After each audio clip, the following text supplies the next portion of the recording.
আমি সেই সাথে আজকের মহান সংসদে উত্থাপন করছি আমাদের একসময় সাবেক মন্ত্রী এবং আমাদের জামাত ইসলামী বাংলাদেশের মাননীয় নেতা এবং উনি চেয়ারম্যান ছিলেন জনাব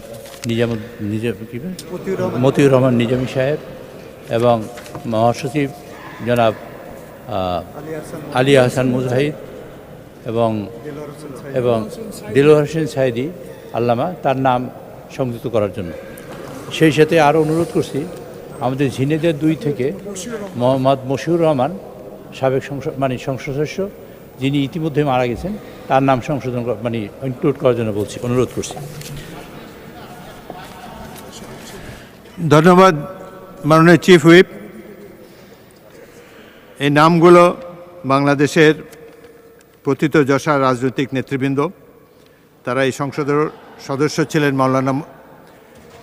মাননীয় বিরোধী দলের নেতা, আমি এটা শেষ করি তারপরে আপনাকে ফ্লোর দেব। জি বলেন। এখানে আরও কিছু গুরুত্বপূর্ণ নাম, আরও কিছু সংসদ সদস্য এবং জাতীয় ব্যক্তিত্ব যারা নির্যাতন নিপীড়নের শিকার হয়ে দুনিয়া থেকে বিদায় নিয়েছেন, সেই নামগুলো প্রস্তাব করার জন্য আমি বিরোধী দলের উপনেতা জনাব ডক্টর সৈয়দ আবদুল্লাহ মোহাম্মদ তাহেরকে অনুরোধ করছি। আপনি মেহরবানি করে তাকে একটু ফ্লোর দেবেন।